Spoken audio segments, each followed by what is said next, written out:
Boa noite. Hoje a gente começa mais um Fala MP e vamos falar sobre segurança da água e uso indiscriminado de agrotóxicos. O Fala MP SP de hoje conversa com a promotora de justiça Alexandra Facioli Martins, integrante do Grupo de Atuação Especial de Defesa do Meio Ambiente. Doutora, boa noite, obrigada. Muito obrigada, eu que agradeço essa oportunidade de debater um tema tão importante, tão atual e, sobretudo, dessa possibilidade de interação. Doutora, existe um relatório divulgado esse ano do SOS Mata Atlântica que fala que o relacionamento da sociedade brasileira com os rios não é muito bom. Os dados indicam que dos 278 pontos de coleta de água monitoradas, apenas 18 deles, ou seja, menos de 6%, apresentam qualidade boa. Ninguém conseguiu atingir um status ótimo. Doutora, a nossa água, ela não é boa. Como é que está a qualidade da água? Bom, esses dados, eles, assim como os relatórios de águas interiores que são publicados anualmente pela CETESB, os relatórios de sustentabilidade que são produzidos pelos comitês de bacias, realmente eles acabam refletindo um pouco da realidade dos nossos mananciais. No estado de São Paulo, nós temos sim um histórico de degradação da qualidade das nossas águas, tanto superficiais quanto subterrâneas. Nós temos um histórico de crescimento desordenado, de intensa urbanização, e na verdade isso acaba sendo um pouco do resultado dessa interação do homem com a natureza e muitas vezes da falta de cuidado que se teve no passado. Hoje ainda nós temos uma realidade de saneamento gravíssima no nosso país como um todo, e o estado de São Paulo não é diferente. Apresenta alguns índices um pouco melhores em termos de tratamento, mas a realidade do nosso país ainda é de 43% de tratamento apenas de esgoto, né? Então, isso acaba realmente comprometendo. Soma-se a isso, obviamente, os efluentes industriais, os próprios defensivos, agrícolas, agrotóxicos, outros contaminantes emergentes que também acabam comprometendo esses mananciais.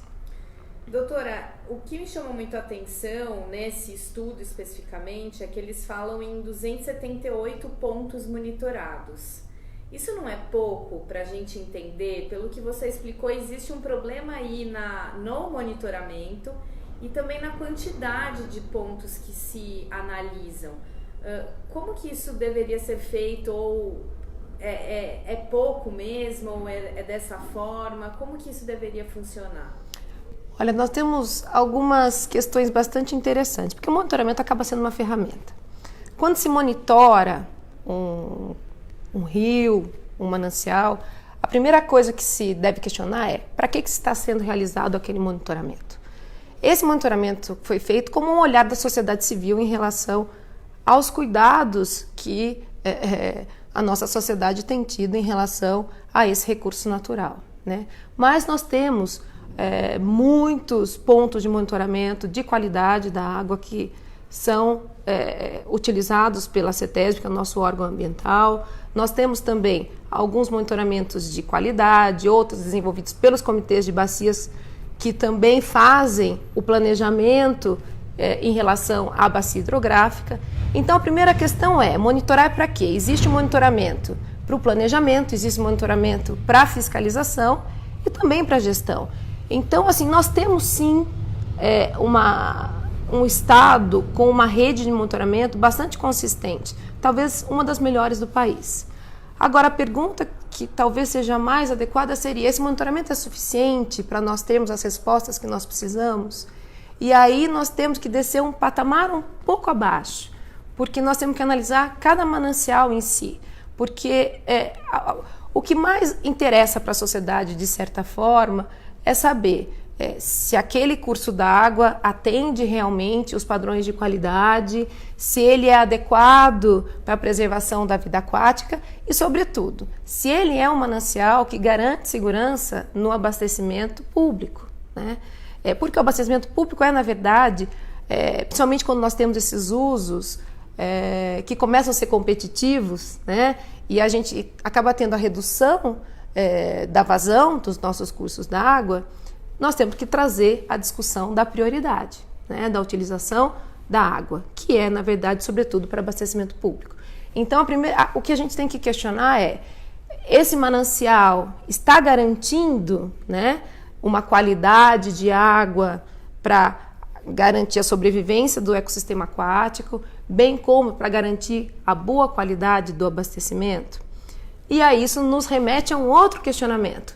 Se nós já sabemos, por esses relatórios, por esses monitoramentos, que têm sido realizados por diversos atores e que já retratam uma realidade de poluição muito intensa, que se agrava quando nós temos períodos de crise hídrica, que se agrava quando nós temos períodos mais prolongados de estiagem. O que todos querem saber é: as estações de tratamento de água estão preparadas para remover todos esses contaminantes e oferecer para consumo da população uma água que seja segura, né? Então, são alguns pontos que sempre nos têm sido colocados e o Ministério Público acaba sendo um pouco receptor de todas essas demandas, além, obviamente, dos órgãos que são responsáveis tanto pela gestão quanto pela fiscalização e o controle de todos esses sistemas. Você falou de várias entidades que fazem isso, mas existem alguns órgãos que são realmente responsáveis, ou seja, eles precisam fazer essa aferição. Até para a sociedade saber e entender de quem cobrar, quais são esses órgãos responsáveis? Nós temos, na gestão dos recursos hídricos, um sistema bastante fragmentado. Nós temos os órgãos que cuidam da qualidade da água, no caso, por exemplo, dos cursos d'água, das águas subterrâneas, que basicamente quem trata muito da qualidade acaba sendo a CETESB. Nós temos o órgão que cuida principalmente da quantidade, que é o Departamento de Águas e Energia Elétrica do Estado de São Paulo, que é o DAEE. E isso nós estamos falando mais da questão do volume, da vazão da água. Mas quando nós temos a questão da água tratada, nós trazemos para essa discussão todo um conjunto de outros órgãos, como quem é responsável principalmente por garantir a qualidade da água para abastecimento público? É a empresa que detém a obrigação de prestar o serviço de abastecimento público, que é a empresa, seja municipal, seja a própria concessionária, né? Nós temos daí, ainda nessa questão da qualidade da água tratada para abastecimento público, para consumo humano, a vigilância sanitária, são os órgãos de saúde, a vigilância epidemiológica. E quando o serviço, como acontece muito comumente hoje, é delegado para uma empresa particular ou uma empresa estatal, como Sabesp, BRK Ambiental e outras que acabam tendo um papel de relevância no nosso estado, surge também as próprias autarquias municipais, a figura da agência reguladora. Nós temos basicamente duas agências fortes no estado de São Paulo, que é a Arcesp e a Ares-PCJ. Então, essas agências reguladoras também cada vez mais assumem um papel de regulação, de fiscalização desses serviços de saneamento, porque o abastecimento público é um serviço de saneamento, está elencado nesse rol e também tem todo um regramento previsto pela Lei de Política Nacional de Saneamento. E esse conjunto, na verdade, tem basicamente uma finalidade muito simples, que é garantir que esse sistema se articule adequadamente e garanta que, desde o manancial até a torneira do consumidor, seja fornecida uma água com segurança e qualidade. E você acredita que esses diversos órgãos, principalmente as agências reguladoras, estão sendo capazes de conseguir medir lá na ponta se esse manancial está livre dessas substâncias tóxicas, se essa água está sendo capaz de chegar de uma maneira segura até o cidadão? Ou seja, o termômetro que existe hoje para fazer essa aferição, dá para saber se ele é bom ou se tem problema nesse termômetro? Olha, nós temos atuado na busca por essa resposta há alguns anos, né? Nós temos ainda uma série de questionamentos e já sim detectamos que há uma necessidade constante de aprimoramento desses mecanismos de articulação.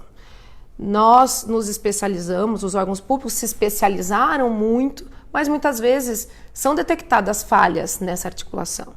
E a população, quando tem um problema de falta d'água na sua casa, né, ou que essa água chega com odor, com uma cor, ou com algo que detecte que ela pode ter algum tipo de problema, não há a possibilidade de fazer todo esse exercício, né? Se buscam respostas rápidas, né? E é isso, essa garantia, na verdade, que nós temos cada vez mais fomentado que aconteça, né? Que, na verdade, mais até do que todos esses órgãos responderem quando demandados, que haja uma prestação contínua de informação à população e ao consumidor em relação à segurança dessa água, né? Para responder um pouco sobre essa situação, nós temos percorrido uma série de questões. Uma delas é analisar como se dá realmente o controle e a vigilância da qualidade da água tratada, né? Nós temos uma portaria do Ministério da Saúde, que hoje é uma portaria consolidada 05 de 2017, que traz uma série de procedimentos a serem observados para controle e vigilância da água para abastecimento público. Ela traz e define como água potável aquela que atende os parâmetros que são definidos nessa portaria e, que é o mais importante, não ofereça riscos à saúde. Então, para isso, essa resposta não... Porque hoje uma empresa de saneamento pode estar oferecendo uma água que esteja adequada, mas isso não significa que essa situação permaneça todo o tempo, durante todo o ano, né? Então, os mecanismos de monitoramento, de controle, de vigilância, eles têm que dar conta de realmente cumprir esse papel de vigiar, de garantir de forma permanente. Então, existe nesse processo a necessidade de fortalecimento do responsável, que é a empresa de saneamento, né? Ela tem um papel preponderante nisso e para isso são previstos alguns mecanismos. Se esses mecanismos foram implantados adequadamente, eu respondo de pronto que não. Por quê? O que é trazido por essa norma, né, nesses procedimentos, é basicamente uma política de gestão de risco.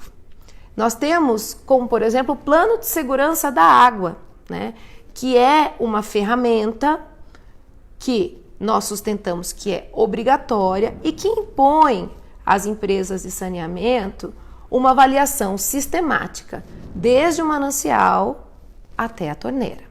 Com isso, o próprio sistema tem que dar conta de verificar eventuais alterações e de comunicar de imediato, tanto aos órgãos de vigilância, aos órgãos de fiscalização, às próprias agências reguladoras, como ao consumidor.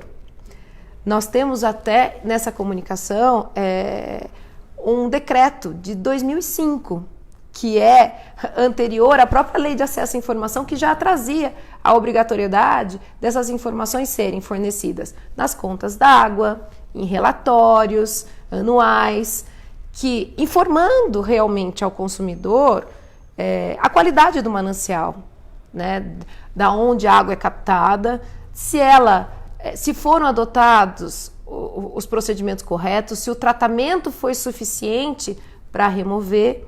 Então, esse plano de segurança da água, ele encontrou algumas dificuldades para ser implementado pelas empresas de saneamento.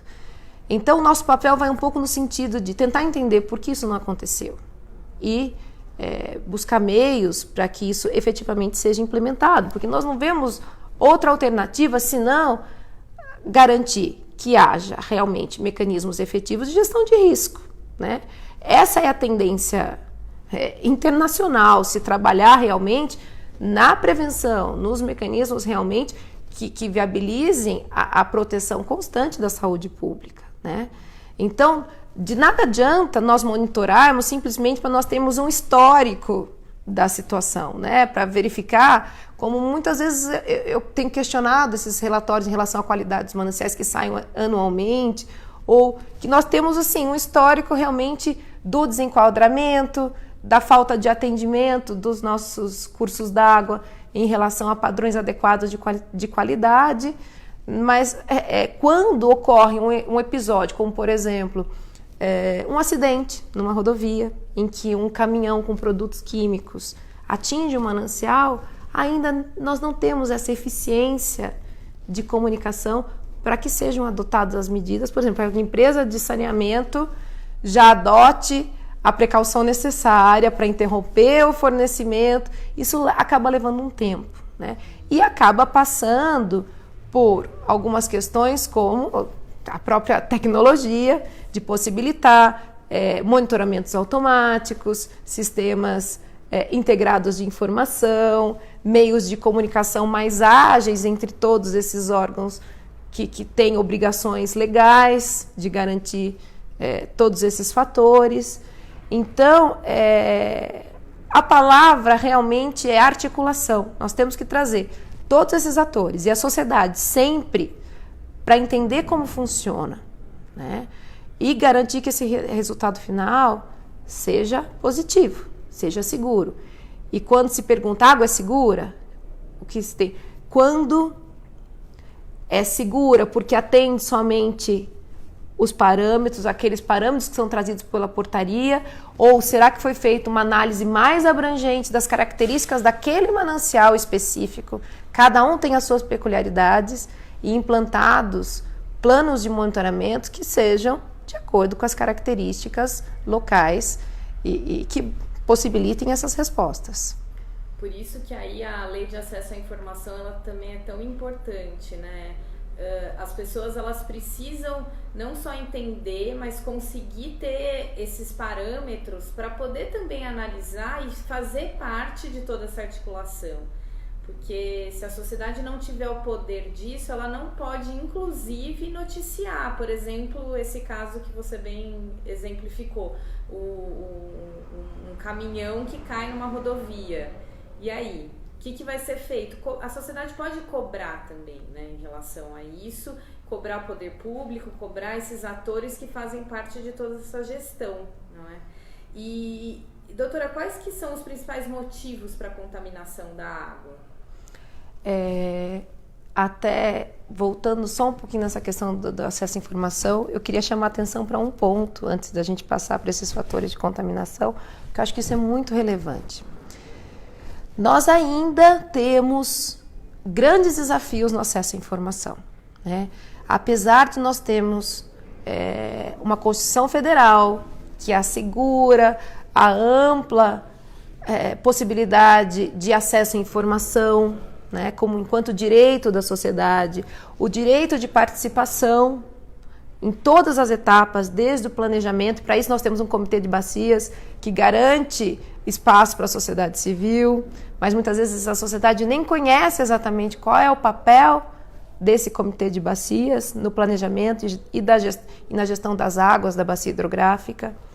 Nós temos, dentro da própria lei de recursos hídricos, de saúde, uma série de normas que protegem esse direito ao acesso à informação. Muitas vezes a sociedade não consegue obter esses dados. O próprio sistema de informação, que é o Ciságua, que é gerido pelo Ministério da Saúde, os dados eram considerados sigilosos até o ano passado. Então, isso somente foi viabilizado através desse programa de dados abertos do governo federal e passou a ser acessível. Nem mesmo as agências reguladoras tinham acesso, muitas vezes, a esses dados, e isso dependia de convênios. Então, é uma informação tão relevante porque eram tratados como dados médicos, mas, na verdade, não se pretende na construção dessas políticas públicas, saber o endereço, o nome de quem sofreu um agravo à saúde, né? O que é importante é saber quais foram as regiões, se os sistemas de monitoramento, de abastecimento estão monitorando adequadamente. Conseguir fazer um raio-x. Um raio-x e entender um pouco desses dados, né? E tem sido tão interessante esse processo, porque essas discussões todas que tem surgido na mídia, Se for observado, elas ocorreram do ano passado para cá, porque alguns utilizavam da Lei de Acesso à Informação para conseguir os dados e aí eram disponibilizados, outros de ações judiciais, né? Mas com a abertura desses dados, que têm sido cada vez melhor sistematizados e apresentado até em relatórios ainda, esse processo de apresentação desses dados ainda não finalizou, né? Isso depende de algumas outras etapas para facilitar, porque não adianta apresentar um conjunto de dados que as pessoas não entendam. O importante é sistematizar, que as pessoas compreendam, né? Se tem sido observado ou não o controle de agrotóxicos, se tem havido a remoção dos fármacos, que também é uma outra discussão super persistente atualmente, se as amostragens básicas têm sido cumpridas. E aí, quando nós começamos a enfrentar um pouco mais essas situações, muitas questões surgiram. Então, é um momento muito propício para essas discussões, né? Havia o temor que a sociedade poderia, diante de uma desconformidade, isso gerar um clamor público. Mas, na verdade, eu acho que esse momento já foi superado, mesmo essa discussão em relação aos agrotóxicos, né? A sociedade passou a questionar. Quando muitos estudos começaram a ser divulgados sobre a detecção do agrotóxico na água, a sociedade fez o que lhe cabe, questionar a quem de direito, né? E buscar respostas. Essas respostas que continuam sendo, na verdade, buscadas, né? Questionadas, e é dessa forma que realmente a gente constrói algo que seja mais consistente, né? Mas nós percebemos que não houve esse pânico, esse clamor, né? Então, esse processo de participação é muito interessante e acaba sendo muito proveitoso. Quanto a essa questão, por exemplo, da contaminação, a gente sempre tem que pensar, quando a gente fala de contaminação, se nós estamos falando da água tratada ou da água bruta, que a gente fala que é a água que está no manancial, né? E aí nós temos sistemas diferentes, né? Quando nós falamos das causas de contaminação, né? Logicamente, a água que vai ser fornecida para a população, ela depende da qualidade desse manancial. É a matéria-prima inicial. Por isso que se concebeu esse plano de segurança da água. E um rol de procedimentos a serem observados para monitoramento. Porque o operador do sistema tem que conhecer a qualidade dessa água, monitorar constantemente para lhe dar o tratamento adequado. E aí as causas de contaminação desse manancial e que acabam tendo que ser enfrentadas são todas aquelas que acometem os nossos cursos d'água, que são o esgoto, decorrente muitas vezes da falta de tratamento, nós temos os químicos, nós temos os fármacos, nós temos a sinergia de todos esses componentes e um grande desafio para os operadores de sistema de tratamento de água conseguirem implantar tecnologias cada vez mais avançadas e mais caras, que dependem de investimentos, para conseguir remover isso tudo.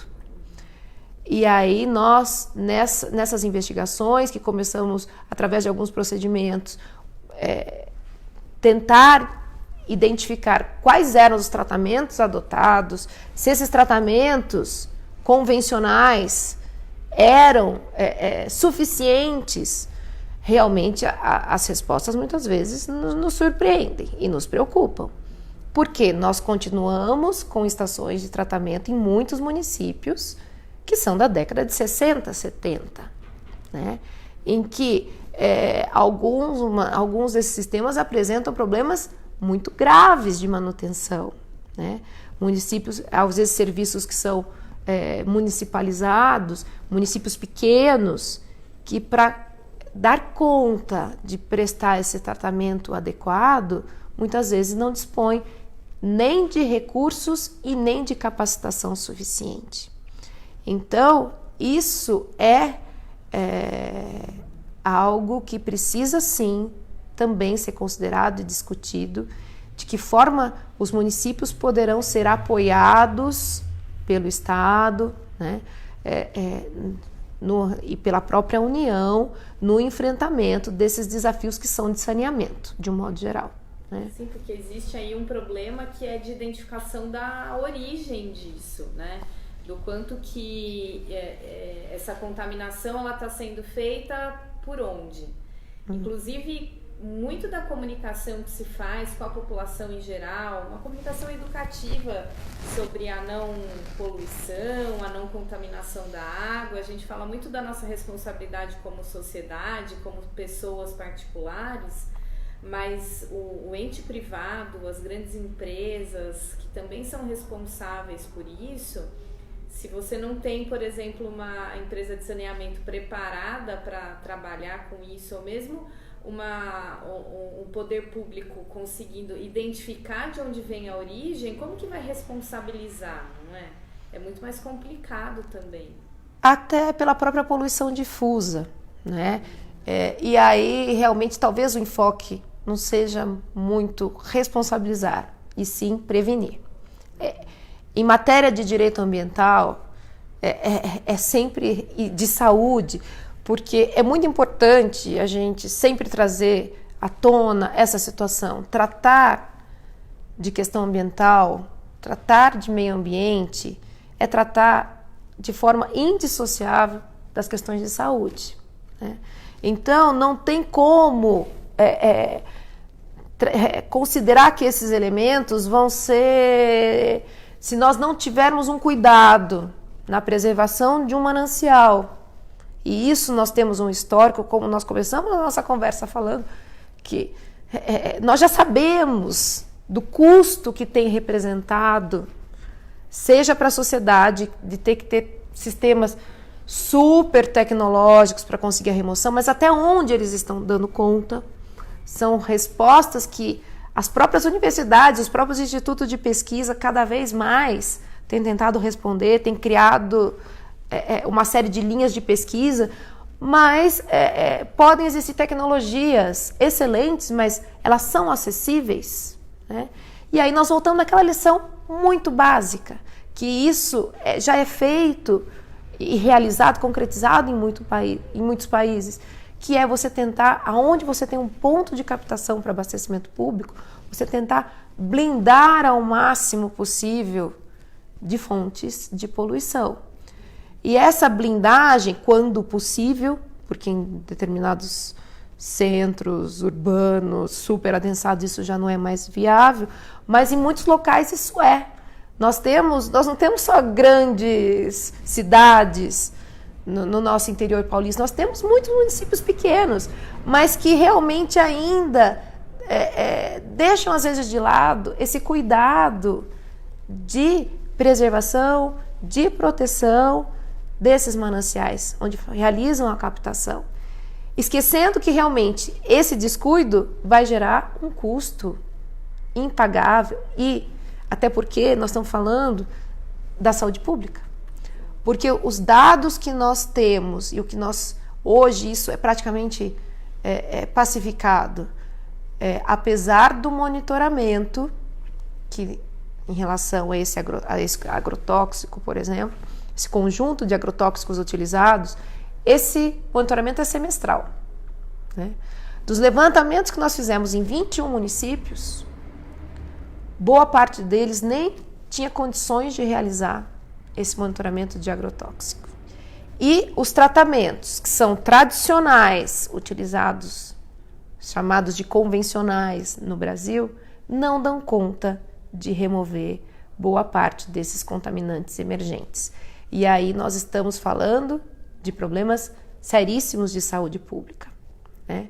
Quando nós temos oscilação, por exemplo, em relação à contaminação em crises hídricas, em períodos longos de estiagem, nós temos aquelas doenças de veiculação hídrica que são mais conhecidas, né? Que são mais facilmente identificadas como relacionadas à questão da baixa qualidade da água, que são a diarreia, a hepatite e assim por diante. Mas quando nós temos esses contaminantes, surge a preocupação em relação às doenças crônicas, que são aquelas que somente podem ser verificadas a longo prazo. E aí isso acaba representando um desafio, mas cada vez mais trazido para essa mesa de discussão, né? Nós temos grandes universidades, institutos de pesquisa, apontando, né, a própria Sociedade Brasileira de Endocrinologia, demonstrando de que forma esses contaminantes podem ser responsáveis por câncer, por malformações genéticas, fetais, e assim por diante, doenças de Parkinson e assim por diante. Né? Doutora, inclusive, entrando nessa questão dos agrotóxicos, está em debate e as pessoas estão tentando falar de uma maneira muito mais ampla, não só do ponto de vista econômico, mas do ponto de vista de saúde pública e de meio ambiente, esse aumento gigantesco da liberação de agrotóxicos recente pelo governo federal. Em junho agora foram liberados 42 novos agrotóxicos, esse ano já somam 211 tipos novos de agrotóxicos liberados. Chegou até uma pergunta aqui do Irving, ele pergunta como que o Ministério Público vê o aumento recorde na liberação de agrotóxicos promovidos pelo governo federal. E isso tem tudo a ver com o que você vem dizendo agora sobre essa necessidade da gente abordar o problema nas suas diversas vertentes e a longo prazo, não é? Sim. Nós vemos sempre com grande preocupação, né? Porque nós temos já realmente um histórico de uso abundante de agrotóxicos, né, na nossa agricultura, né? Nós temos uma realidade que é de utilização de agrotóxicos que são, boa parte deles, banidos em outros lugares do mundo, né? Pelos dados, cerca de 30% dos agrotóxicos que nós continuamos utilizando já são banidos em outros locais. E aí, essa discussão, eu chamo a atenção que daí acaba despertando paixões de lado a lado, né? Que eu acho que não é o que nós precisamos. Nós precisamos de dualidade e, assim, de respostas, que é o que nós colocamos. A primeira a necessidade da utilização de todos esses defensivos agrícolas, ou o melhor nome, existe até uma discussão sobre o melhor nome, esses pesticidas, né, esses fitossanitários, mas eu acho que essa terminologia é o que menos importa, né? Nós temos mecanismos efetivos e possíveis de gestão de risco da contaminação do solo, da contaminação das nossas águas, das implicações dos nossos trabalhadores que utilizam e dos riscos à saúde pública pelo uso desses produtos, né? Então, essa discussão é muito séria, né?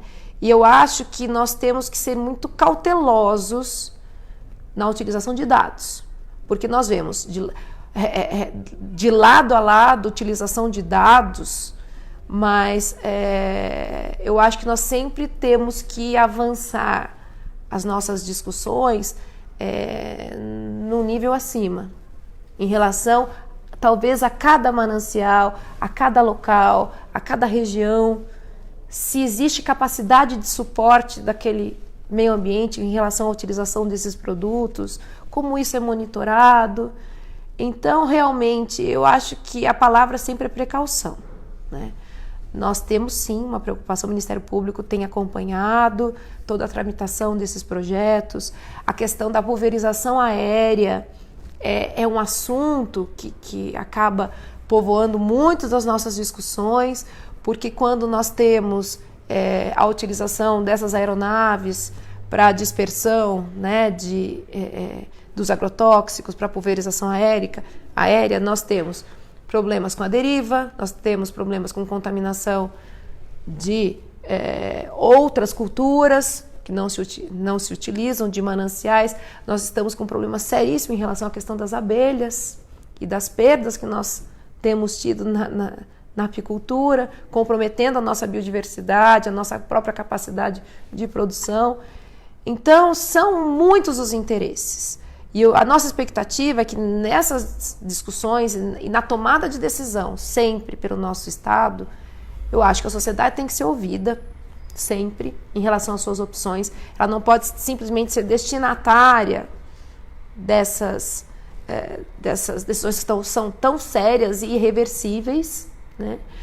E munida, obviamente, de informações concretas. Cada vez nós temos que buscar dados mais confiáveis e responsabilizar aqueles que não prestam esses dados de forma adequada. Porque se nós falamos de sistemas de informação, como eu mencionei, que até então alguns não eram abertos, muitos são. E nós detectamos muitas vezes omissões ou alteração de dados que são absolutamente inconsistentes.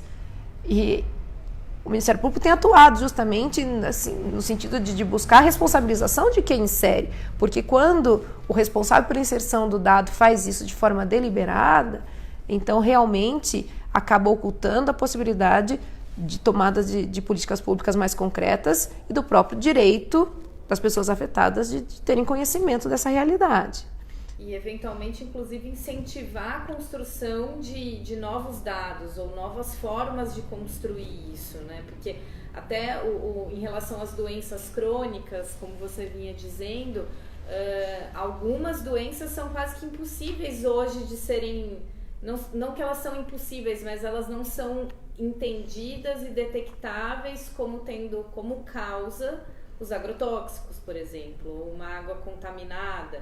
Então, também conseguir construir essa análise, ela é extremamente importante, né? Novas formas de fazer essa análise.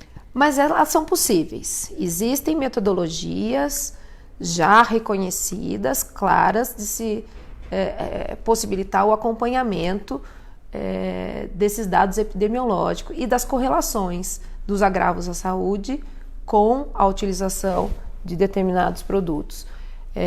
Isso já tem sido realizado, né, pela própria vigilância sanitária, vigilância epidemiológica, desculpe, corrigindo, que trabalha muito próximo da vigilância sanitária, mas ainda com a necessidade de avanços muito significativos, porque isso também, obviamente, depende de recursos. Na verdade, nós temos, e o que eu acho mais preocupante nessas decisões, que em última instância não são apenas técnicas, são decisões políticas, é que os interesses acabem não tendo talvez o mesmo valor, porque quando nós trazemos essa discussão da questão ambiental, da questão à saúde, nós entendemos que isso não pode ficar em segundo plano diante do interesse econômico ou diante de um determinado setor, né? Então todos esses interesses têm que ser devidamente sopesados. E num país que passa muitas vezes por crises econômicas, que tem esse afã de desenvolvimento e ainda toda essa preocupação de imediatismo, muitas vezes nós não percebemos o mesmo equilíbrio entre esses interesses, né? Doutora, você trabalha no GAEMA da Bacia PCJ, é onde você atua. Para as pessoas entenderem, a Bacia PCJ, ela compreende as bacias hidrográficas dos rios Piracicaba, Capivari e Jundiaí. Isso. E lá tem sido realizada uma força-tarefa para a investigação dessas águas. O que foi possível constatar até o momento? Olha, esse trabalho tem sido um aprendizado diário, né? Nós temos atuado de forma conjunta com vigilância sanitária, CETESB, agências reguladoras, Sereste, casas de agricultura, universidades, a Unicamp, a Unesp, Embrapa. Cada dia nós agregamos, né, outros participantes nesse projeto. A própria ABS, ABAS, são entidades que cada uma tem a sua interface, né, o seu interesse, mas assim, possibilitando que cada ente traga as suas dificuldades, traga os seus entraves, e nós percebemos uma necessidade muito grande de definir melhor as competências e as responsabilidades, melhorar os mecanismos de articulação e de comunicação com a sociedade. Isso nos possibilitou ter um raio-x em inspeções conjuntas realizadas por esses órgãos em praticamente todos os municípios. Então, além dessa verificação do sistema, nós fizemos o que nós achamos que seria importante. Ir até o local, conhecer a realidade de cada município e trazer esse município também para a discussão.